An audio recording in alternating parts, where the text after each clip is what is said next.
नमस्कार। एकता शान्ति र संस्कारको संवाहक कालिका एसडीमा तपाईलाई स्वागत छ। म तिलक पौडेल।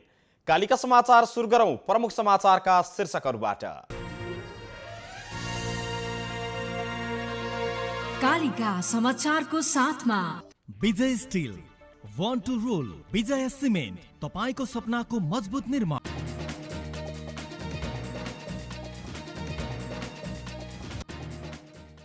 प्रधानमन्त्री ओली आज दिनैभर शीर्ष नेताहरूसँग भेटघाट गर्न दौडधुपमा व्यस्त। कार्यकारी अध्यक्ष प्रचण्ड र 5 मन्त्रीसँग छलफल। आफू विरुद्धको आरोपपत्र फिर्ता लिन प्रचण्डलाई प्रधानमन्त्रीले गरेको आग्रह अस्वीकार। डब्ल्युएचओमा सूचीकृत नभए पनि कोरोना खोप नेपाल आउने, औषधि विभागमा दर्ता हुन साथ नेपालमा ल्याएर प्रयोग गर्न सकिने। क्रिसमस र नयाँ वर्षमा हुने भिडभाडलाई लक्षित गरी इटालीमा देशव्यापी लकडाउनको घोषणा। घरमा पाहुना बोलाउन प्रतिबन्ध, रातिमा कर्फ्यू लाग्ने। र विश्वभर चर्चा पाउने गरी एनपीएल आयोजना गर्ने क्यानका अध्यक्ष चन्दको दाबी।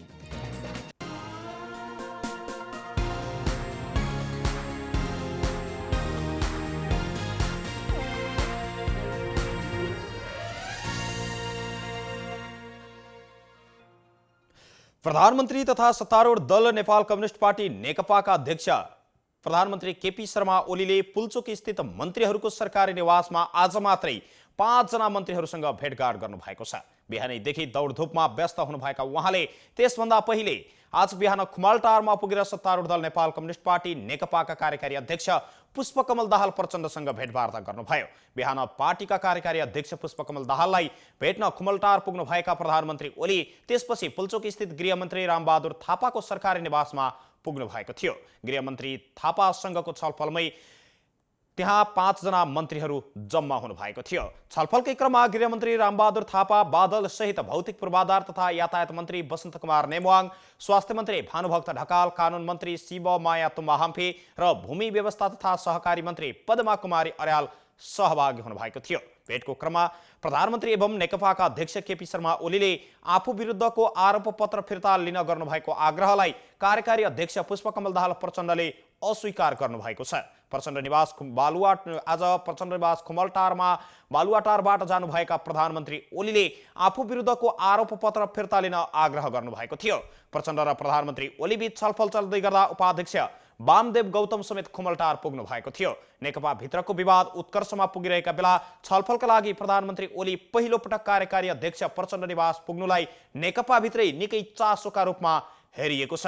प्रचण्डलाई प्रधानमन्त्री ओलीले गर्नुभएको प्रस्ताव फिर्ता लिन गरेको आग्रह प्रधानमन्त्रीको आग्रह भने पुष्पकमल दाहाल प्रचण्डले अस्वीकार गर्नुभएको छ। प्रचण्ड नेपाल समूहले प्रधानमन्त्री र अध्यक्ष मध्ये एक पद छाड्न प्रधानमन्त्री ओलीलाई निरन्तर दबाब दिइरहनु भएको छ भने प्रधानमन्त्री ओलीले दुवै पद नछाड्ने अडान कायमै राख्नु भएको छ भने आफ्नो नेताहरूलाई आफ्नो पक्षमा पार्न पनि फकाउँदै आउनु भएको छ।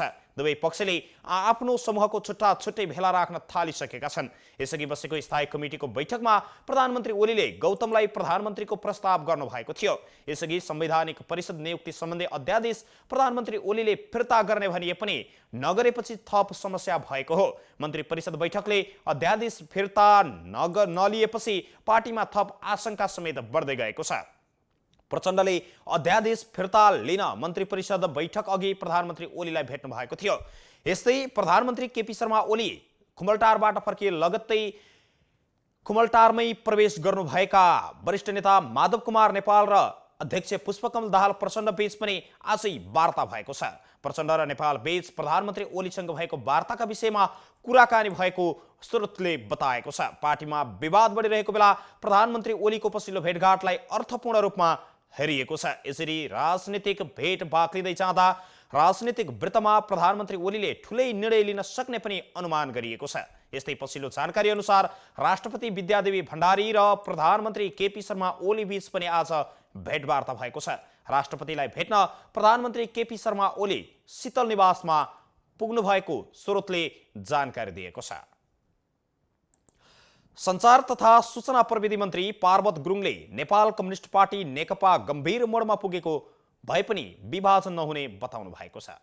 नेकपा दोलखा जिल्ला कमिटीले आज बिहान आयोजना गरेको जिल्ला कमिटिका सदस्य तथा सैलुङ गाउँपालिका 7 वडा अध्यक्ष प्रेम लामाको श्रद्धाञ्जली सभामा मन्त्री गुरुङले आफ्नो धारणा मार्फत सो कुरा राख्नु भएको हो। पार्टी गम्भीर मोडमा पुगेको छ, तर विभाजन हुँदैन, विभाजन हुन हामी दिँदैनौँ। मन्त्री गुरुङले भन्नुभयो, मुलुकको स्थायित्व र समृद्धिका लागि नेताहरूले विभाजन हुन दिनुहुन्न भन्ने विश्वास छ। उहाँले पार्टीभित्र देखिएको समस्या समाधान गर्न आफू जस्तोसुकै त्याग पनि गर्न तयार रहेको स्पष्ट पार्नुभयो। बुधबार निधन हुनुभएका पार्टीका नेता लामा इमान्दार व्यक्ति भएको स्मरण गर्दै गुरुङले उहाँको इमान्दारीबाट सबैले पाठ सिक्नुपर्नेमा जोड दिनु भएको छ। नेपाल सरकारले कोरोना भाइरस विरुद्धको खोप विश्व स्वास्थ्य संगठन WHO मा सूचीकृत नभए पनि यहाँका नागरिकलाई प्रयोगमा ल्याउन पाउने भएको छ। खोप सम्बन्धी 4वटा मापदण्ड मध्ये 2वटा पूरा भएपछि खोपको स्वीकृति WHO ले नदिए पनि सरकारले यहाँका नागरिकलाई कोभिड-19 विरुद्धको खोप लगाउनका लागि ल्याउन पाउने भएको हो।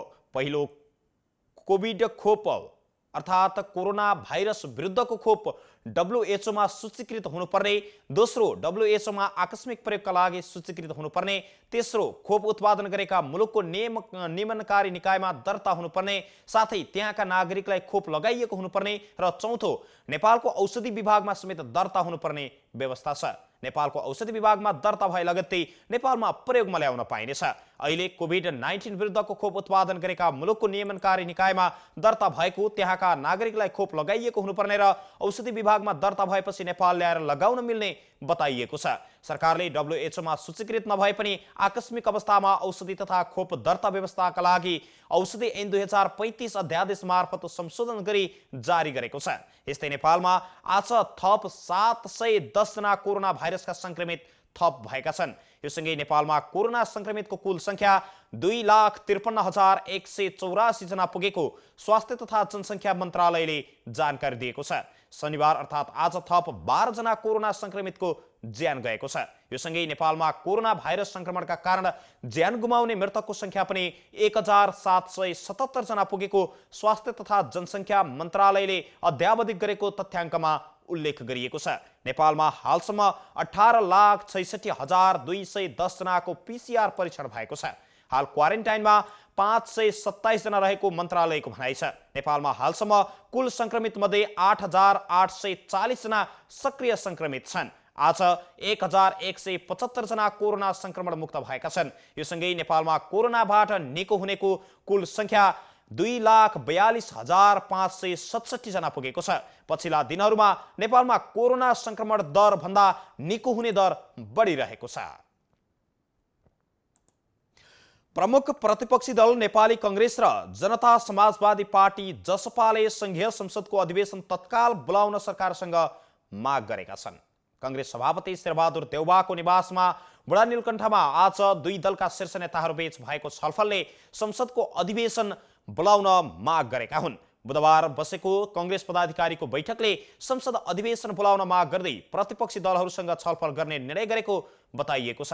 कांग्रेसकै प्रस्ताव अनुसार आज भएको छलफलमा देउवासँगै वरिष्ठ नेता रामचन्द्र पौडेल र डाक्टर मिनेन्द्र रिजाल रहनु भएको थियो भने जसपाबाट अध्यक्ष महन्त ठाकुर र नेताहरू बाबुराम भट्टराई तथा राजेन्द्र महतो सहभागी हुनुभएको थियो। साथै संसदमा समन्वय गर्दै सशक्त प्रतिपक्षीको भूमिका निभाउन समेत दुवै दलका शीर्ष नेताहरू सहमत भएका छन्। कतिपय मुद्दामा हाम्रो मत फरक होला, तर समन्वयात्मक ढंगले काम गर्दै सशक्त प्रतिपक्षको भूमिका निर्वाह गर्नुपर्छ भन्नेमा हामी सहमत भएका छौं। कांग्रेस नेता डाक्टर रिजालले भन्नुभयो, यस्तै प्रधानमन्त्री केपी शर्मा ओलीले संवैधानिक परिषद सम्बन्धी अध्यादेश फिर्ता लिन आनाकानी गरेको विषयमा पनि छलफल गरिएको छ। राष्ट्रिय प्रजातन्त्र पार्टी राप्रपाले आगामी पुष 17 गते उपत्यकामा प्रदर्शन गर्ने भएको छ। राप्रपाले हिन्दू राष्ट्र र राज संस्थाको पुनस्थापनाको माग गर्दै उपत्यकामा प्रदर्शन गर्न लागेको हो। आज काठमाडौँमा आयोजना गरिएको उपत्यका स्तरीय अगुवा कार्यकर्ता भेलालाई सम्बोधन गर्दै राप्रपाका अध्यक्ष पशुपति शमशेर राणाले हिन्दू राष्ट्र र राज संस्थाको पुनस्थापना हुनुपर्ने बताउनुभयो। उहाँले पछिल्लो समय देशभर हिन्दू राष्ट्र र राज संस्थाको पक्षमा व्यापक जनआवाज उठिराखेकोले त्यसमा राप्रपाको समेत समर्थन रहेको बताउनु भएको छ। उहाँले राप्रपाले झापा, मकवानपुर र महोत्तरी लगायतका जिल्लामा जनप्रदर्शन गरिसकेको र आगामी पुस 17 गते काठमाडौँमा समेत प्रदर्शन गर्ने बताउनुभयो। साथसाथै यो मुलुकमा हिन्दू राष्ट्र पुनर्स्थापना हुनुपर्दछ र राष्ट्र प्रमुखको रूपमा राज संस्था नै पुनर्स्थापित हुनुपर्छ भनेर व्यापक आवाज उठाइयो। यस्तै अहिलेको बहुमत प्राप्त सरकारले जनताको अभिमतको दुरुपयोग गरिरहेको र त्यसको पूर्ण रूपमा विरोध गर्दै मुलुकमा हिन्दू राष्ट्र र राज संस्था पुनर्स्थापनाको माग गर्न पनि दबाब दिन समेत आन्दोलन आवश्यक रहेको उहाँले बताउनु भएको छ। अध्यक्ष राणाले महँगी नियन्त्रण, बेरोजगारी समस्या समाधान गर्न, भ्रष्टाचार नियन्त्रण गर्न, संगठित धर्म परिवर्तन रोक्न सरकार असफल भएकाले पनि राप्रपा सडकमा उत्रनु परेको बताउनुभयो। कार्यक्रममा अर्का अध्यक्ष कमल थापाले राज संस्था र हिन्दू राष्ट्रको पक्षमा स्वतस्फूर्त रूपमा भइरहेको प्रदर्शनमा राप्रपाको समर्थन रहेको र अब हुने आन्दोलनको नेतृत्व राप्रपाले गर्ने बताउनु भएको छ। यस्तै अध्यक्ष डाक्टर प्रकाश चन्द्र लोहनीले कोरोना महामारी नियन्त्रण गरी आर्थिक विकास गर्न सरकार पूर्ण रूपमा असफल भएको बताउँदै जनताले चाहेको परिवर्तनलाई संस्थागत गर्न पनि आन्दोलन आवश्यक रहेको बताउनु भएको छ। एक सातादेखि बक्यौता रकमको माग गर्दै माइतीघर मण्डलामा आन्दोलनरत उखु किसान नयाँ बानेश्वरमा पुगेका छन्। माइतीघर मण्डलाबाट प्रदर्शन गर्दै नयाँ बानेश्वर पुगेका किसानले त्यहाँ कोण सभामा परिणत गर्दै आफ्ना मागहरू तत्काल पूरा गर्न समेत सरकारसँग माग गरेका छन्। छिटोभन्दा छिटो माग सम्बोधन गर्न दबाब दिन प्रदर्शनकारी कोण सभा गर्नु परेको उखु किसान संघर्ष समितिका संयोजक राकेश मिश्रले बताउनु भएको छ। सरकारले गत वर्ष पनि आफूहरू झुक्काएको भन्दै मिश्रले यसपटक पैसा लिएर मात्रै जिल्ला फर्किने बताउनु भएको छ। हामीलाई पटक पटक झुक्काइयो, उहाँले भन्नुभयो हामी यसपटक पैसा लिएर मात्रै घर फर्किन्छौँ। मिश्रले सरकारका पछिल्ला केही दिनका कदम सकारात्मक भएको पनि बताउनु भएको छ। उखु किसानको भुक्तानीका लागि उद्योगी विरुद्ध पक्राउ पूर्जी जारी गर्नु सकारात्मक कदम भए पनि आफूहरू पूरा भुक्तानी नलिई नफर्कने उहाँको अडान छ। गृह मन्त्रालयमा केही दिन अगाडि बसेको बैठकले जिल्ला प्रशासन कार्यालयलाई उद्योगीहरूलाई पक्राउ गर्न निर्देशन दिएसँगै केही उद्योगीले किसानको भुक्तानी दिन थालेका छन्। शुक्रबारबाट श्रीराम सुगर मिलले किसानको भुक्तानी दिन सुरु गरेको छ। तर उता कांग्रेस नेता वीरेन्द्र कुमार कनौडियाले आफ्नो स्वामित्वमा रहेको महालक्ष्मी सुगर्स मिल प्रणालीले उखु किसानलाई बक्यौता तिर्न बाँकी नरहेको दाबी गर्नु भएको छ। बरु उल्टै किसानबाट 4 करोड रुपैयाँ लिन बाँकी रहेको समेत सुगर मिलको दाबी रहेको छ। महालक्ष्मी सुगर्स प्रणालीले एक विज्ञप्ति जारी गर्दै उखु किसानलाई तिर्नुपर्ने बक्यौता बाँकी नरहेको जानकारी दिँदै उद्योग वाणिज्य तथा आपूर्ति मन्त्रालयलाई 2 महिना अगाडि नै गराइसकेको जानकारी उल्लेख गर्दै पनि उसले आफूले तिर्न कुनै पनि रकम बाँकी नरहेको स्पष्ट पारेको हो। सरकारले प्रति क्विन्टल 25 रुपैयाँका दरले दिनुपर्ने अनुदान रकम प्रणालीले नपाएको अवस्थामा काठमाडौँमा चलिरहेको उखु किसानको आन्दोलनलाई लिएर प्रणालीले पनि किसानलाई रकम नतिरेको प्रचार सरासर गलत भएको दाबी गरेको छ। प्रणालीका सहायक प्रबन्धक दीपक नेउपानेले हस्ताक्षर गर्नुभएको विज्ञप्तिमा कपिलवस्तुमा किसानलाई बिउ मल उपलब्ध गराए बापतको 4 करोड रुपैयाँको तमसुक पनि प्रणालीसँग सुरक्षित रहेको उल्लेख गरिएको छ। सो 4 करोड रकम असुल उपरका लागि पनि पहल गरिदिन अपिल गर्दै अन्यथा कानुनी उपचारमा जाने पनि विज्ञप्तिमा उल्लेख गरिएको छ। लुम्बिनी प्रदेश सभामा प्रमुख विपक्षी दलका नेता कनौडियाको चिनी मिल कपिलवस्तुबाट सर्लाही स्थानान्तरण गरिएको छ। एकता शान्ति र संस्कारको संवाहक कालिका एसडीमा प्रसारित कालिका समाचारमा पालो भएको छ विज्ञापनको। तर त्यसभन्दा अगाडि प्रमुख समाचारका शीर्षकहरू पुनः एकपटक। कालिका समाचारको साथमा Vijay steel, one two role, Vijay cement, तपाईको सपनाको मजबुत निर्माण।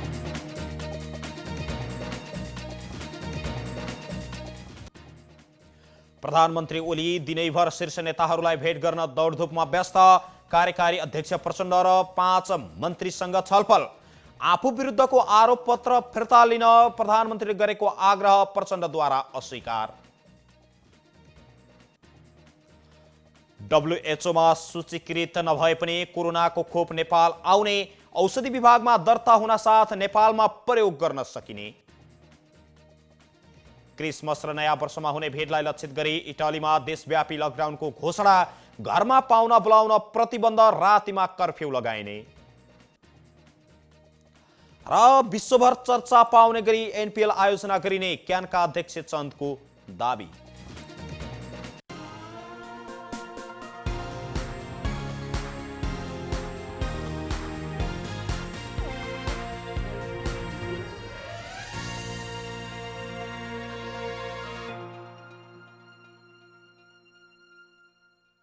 पूर्ण स्वचालित मसिनमा उच्च स्तरीय ब्लेड प्रयोग गरी उत्पादन भएको नेपालको पहिलो टेगुम जर्मनी प्रविधिद्वारा उत्पादित विजय स्टिल सम्पूर्ण रूपमा ल्याब परीक्षणपछि उत्पादन हुने अत्यधिक भूकम्प प्रतिरोधक, वर्षौंसम्म टिक्ने, खिया प्रतिरोधक, उच्च शक्ति, उत्कृष्ट बचत अनि उच्च लचकता, अग्नि प्रतिरोधक, रिब्समा अतिरिक्त मोटाई, उच्च वेल्डिङ क्षमता अनि उच्च इलोङ्गेसन, एक नासको तौल, लम्बाई अनुपात। अब आफ्नो निर्माणलाई दिनुहोस् विजय स्टिलको शक्ति।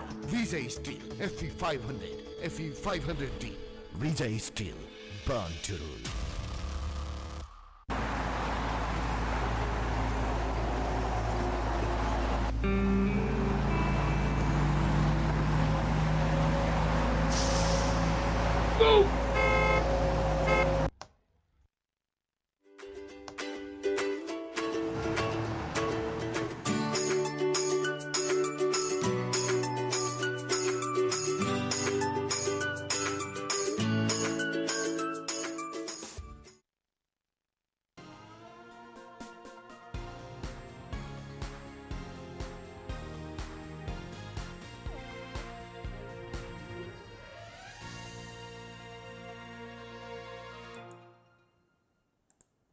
विज्ञापनपछि कालिका समाचारमा पुनः स्वागत छ। अब स्थानीय समाचार।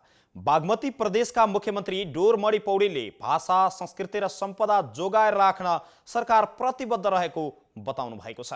चितवनको नारायणगढमा आयोजित गीतकार संघ नेपालको 10औं वार्षिकोत्सवको अवसरमा बोल्दै मुख्यमन्त्री पौडेलले राष्ट्र निर्माणमा ऊर्जा थप्ने गीत सङ्गीत सिर्जना गर्न आग्रह गर्नुभयो। उहाँले मुलुकको परिवर्तन र संरचना परिवर्तन गर्न हुने आन्दोलनमा गीत सङ्गीतले पनि महत्त्वपूर्ण भूमिका खेलेको बताउनु भएको छ। उहाँले समृद्धिका लागि सघाउन गीतकारलाई आग्रह गर्नुभयो। सो कार्यक्रमकै क्रममा गीतकार संघ नेपालले 10औं वार्षिकोत्सवको अवसर पारी आज चर्चित गीतकार एवं साहित्यकार प्रेम विनोद नन्दनलाई राष्ट्रिय स्रष्टा सम्मान गरेको छ। नन्दनलाई बागमती प्रदेशका मुख्यमन्त्री डोरमणि पौडेलले सम्मान पत्र र 1,51,000 रुपैयाँ बराबरको चेक हस्तान्तरण गर्नुभएको छ। नन्दनको जन्म 1992 साल जेठ 19 गते तनहुको बन्दीपुरमा भएको थियो। उहाँ हाल नारायणगढमा बसोबास गर्दै आउनु भएको छ। 85 वर्ष पुग्नुभएका नन्दनले 2011 सालमा झटारो गीत सङ्ग्रह, 2015 सालमा अञ्जली विपनीका पाइलाहरू गीत कविता सङ्ग्रह, 2023 मा सपनीबाट बिउजेर गीत सङ्ग्रह, 2063 सालमा ऐनाभित्रको आकाश गीत सङ्ग्रह, भेडमा एक्लै एक्लै गजल सङ्ग्रह, 2074 सालमा सिद्धार्थको गृहत्याग लघुकथा कृतिहरू प्रकाशित गरिसक्नु भएको छ। यसैबीच नन्दनको नयाँ कविता सङ्ग्रह पत्रम पुष्पम समेत लोकार्पण गरिएको छ। गीतकार तथा साहित्यकार नन्दनलाई कविवर माधव घिमिरेले गोल्ड सिमलको संज्ञा दिनुभएको थियो। सम्मानित नन्दनले गीतकार संघबाटै सम्मानित हुन पाउँदा निकै खुसी भएको पनि बताउनुभयो। साधनारत सबै स्रष्टाहरूलाई ऊर्जा थपिएको प्रतिक्रिया उहाँले दिनुभएको छ। यसैबीच गीतकार संघ नेपालले सर्वोत्कृष्ट गीतका रूपमा थाहा छैन जिन्दगीमा बोलको गीतका गीतकार महेश आचार्यलाई नगद 57,000, त्यस्तै बेल्जियमलाई कर्मथलो बनाउनु भएका गीतकार अर्जुन रत्न भिखारीलाई डास्पोरा गीतकार सम्मान र नगद 15,000 रुपैयाँ सहित सम्मान गरिएको छ। यसैगरी वर्ष गीत पुरस्कारका रूपमा 10 जना गीतकारलाई सम्मान गरिएको छ। सम्मानित हुनेमा Arun Tiwari, Kiran T Limbu, doctor DR Upadhyay, Dinesh Subedi, Prakash Dumi Rai, Bhupendra Mahat, Mahesh आचार्य, युवराज अधिकारी, रमेश दाहाल र HK धिताल रहनु भएको छ। गीतकार संघको अक्षय कोषमा संगीतकार सुनिल मास्केले 1,11,11,111 रुपैयाँ सहयोग गर्नुभएको छ। गीतकार संघको अक्षय कोषमा हालसम्म 30 लाख भन्दा बढी रुपैयाँ पुगिसकेको सचिव सुशीला पौडेलले जानकारी दिनुभयो। कार्यक्रममा संघको मुखपत्र गीतकार पुस्तकको पनि विमोचन गरिएको छ। राष्ट्रिय प्रजातन्त्र पार्टी चितवनले भरतपुर महानगरपालिकाका 3 वटा वडामा वडा कमिटी गठन गरेको छ। आज एक कार्यक्रमको आयोजना गरी राष्ट्रिय प्रजातन्त्र पार्टी राप्रपा भरतपुर महानगरपालिका वडा नम्बर 17, 18 र 19 मा वडा कमिटी गठन गरेको हो। भरतपुर महानगरपालिका 17 मा धनमाया महतोको अध्यक्षतामा 22 कार्य समिति गठन भएको छ। भरतपुर 18 मा राम विक्रम ठकुरीको अध्यक्षतामा 20 कार्य समिति चयन गरिएको छ भने भरतपुर 19 मा रविन्द्र थापा मगरको नेतृत्वमा 17 कार्य समिति चयन भएको छ। यस्तै भरतपुर 17, 18 र 19 को महिला संयोजकमा क्रमशः सपना महतो, दुर्गा गुरुङ, मन्जु गुरुङ रहनु भएको छ। भरतपुर 17, 18 र 19 को दलित संयोजकमा क्रमशः लक्ष्मी विक, लक्ष्मी परियार, मैया देवी विक चयन हुनु भएको छ। युवातर्फ भरतपुर महानगरपालिका 18 का सुजन ठकुरी, 19 मा कमल घले चयन हुनु भएको बताइएको छ भने 17 मा वडा स्तरीय भेला गरेर निर्णय लिने पार्टी वडा कमिटी अध्यक्ष धनमाया महतोले बताउनु भएको छ। राष्ट्रिय प्रजातन्त्र पार्टी राप्रपा चितवन पार्टीले आदिवासी जनजाति संयोजक र किसान संयोजक पनि छिट्टै चयन गर्ने जानकारी दिएको छ। राप्रपा चितवनले योभन्दा पहिला माडी नगरपालिकाको वडा नम्बर 8 मा पार्टी कमिटी गठन गरिसकेको छ। राष्ट्रिय प्रजातन्त्र पार्टी चितवनका जिल्ला सदस्य हिमला गुरुङको अध्यक्षतामा भएको कार्यक्रममा राष्ट्रिय प्रजातन्त्र पार्टी राप्रपाका केन्द्रीय सदस्य एवं बागमती प्रदेशका सांसद रेना गुरुङको प्रमुख आतिथ्यता रहेको थियो। नयाँ कार्य समितिलाई शुभकामना दिँदै सबैले आफ्नो जिम्मेवारीमा पूरा गर्नतर्फ अगाडि बढ्नुपर्नेमा गुरुङले जोड दिनु भएको छ। पार्टीलाई जरैदेखि मजबुत पार्न पनि वडा कमिटीले महत्त्वपूर्ण भूमिका खेल्नुपर्ने उहाँको भनाइरहेको छ। कालिका समाचारमा अब अर्थ समाचार। कोरोना भाइरस अर्थात् कोभिड-19 महामारीका कारण पेशा व्यवसायमा समस्या भोगेका व्यवसायीहरू एकताबद्ध भएर आन्दोलनको घोषणा गरेका छन्।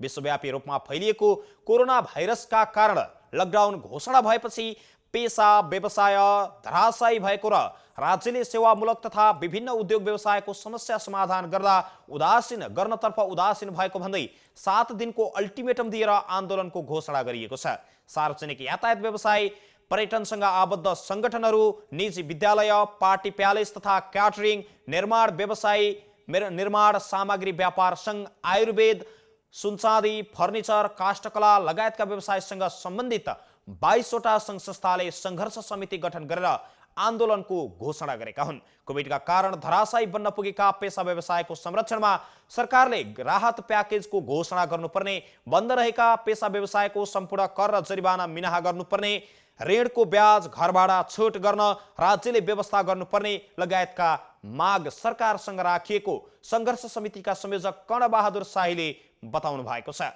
माग पूरा गराउन सम्बन्धित निकायमा 7 दिनको म्याद दिएको उल्लेख गर्दै सङ्घर्ष समितिले माग पूरा नभए निजी क्षेत्रबाट सरकारलाई तिर्ने करको अवज्ञा गर्ने, सडक प्रदर्शन गर्ने तथा राष्ट्र बैंक, वित्तीय संस्था एवं सिंहदरबार घेराउ गर्ने पनि सङ्घर्ष कार्यक्रम घोषणा गरेको छ। कोभिड-19 को संक्रमणका कारण गत चैत महिनाको लकडाउनपछि धेरै पेशा व्यवसाय पूर्ण रूपमा आजसम्म पनि सञ्चालनमा आउन सकेका छैनन्।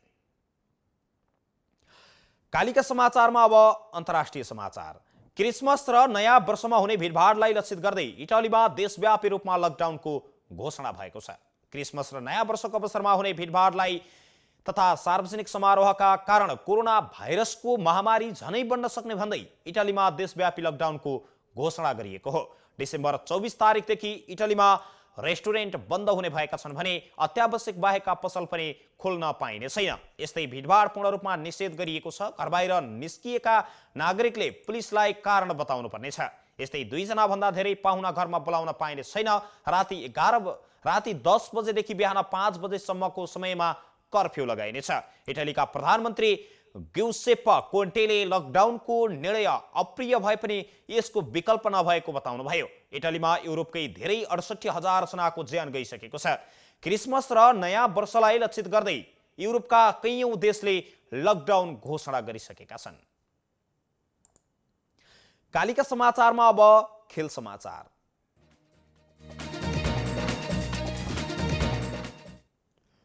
नेपाल क्रिकेट संघ क्यानका अध्यक्ष चतुर बहादुर चन्दले कोभिड अर्थात् कोरोना भाइरसका कारण रोकिएको क्रिकेट खेलले बिस्तारै गति लिने बताउनु भएको छ। लामो समयदेखि क्रिकेटका कुनै पनि खेल हुन नसकेको अवस्थामा अब भने क्यानले नेपाल प्रिमियर लिग सहित विभिन्न घरेलु खेलहरूको आयोजना छिट्टै गर्न लागेको बताउनु भएको छ। नेपालको क्रिकेटलाई विश्वस्तरीय बनाउन धेरै सुधार गर्नुपर्ने र क्यानले त्यसतर्फ ध्यान दिएको पनि स्पष्ट पार्नुभयो। विश्वभर चर्चा पाउने गरी एनपीएल आयोजना गरिने पनि अध्यक्ष चन्दको भनाइ छ। यस्तै नेपाली राष्ट्रिय क्रिकेट टोलीको मुख्य प्रशिक्षकमा नियुक्त हुनुभएका डेभ वाटमोरको कारण क्रिकेट विकासमा टेवा पुग्ने पनि अध्यक्ष चन्दले विश्वास लिनुभयो। क्यानलाई पारदर्शी बनाउने र विभिन्न उमेर समूहका खेलाडीहरूको छनौट गर्दा उनीहरूको क्षमतालाई मुख्य प्राथमिकता दिने समेत चन्दको भनाइ छ। उहाँका अनुसार निजी स्तरमा सञ्चालन भइरहेका लिगहरूलाई पनि कानुनी दायरामा ल्याइनेछ। सरकारले नेपालको क्रिकेट विकासमा ध्यान दिन नसक्दा नेपाली क्रिकेटले लक्ष्य अनुसारको फड्को मार्न नसकेको पनि चन्दले गुनासो गर्नुभएको छ। एकता शान्ति र संस्कारको संवाहक कालिका एसडीमा प्रसारित कालिका समाचारको अन्त्यमा प्रमुख समाचारका शीर्षकहरू पुनः एकपटक। कालिका समाचारको साथमा Vijay steel, one two role, Vijay cement, तपाईको सपनाको मजबुत निर्माण।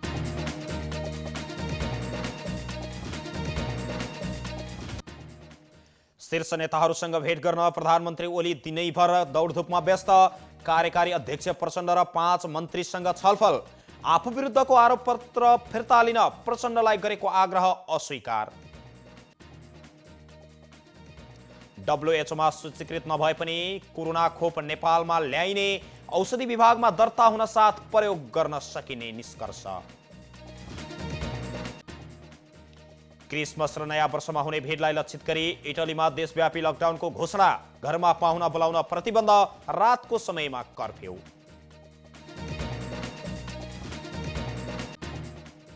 र विश्वभर चर्चा पाउने गरी एनपीएल आयोजना गरिने क्यानका अध्यक्ष चन्दको दाबी।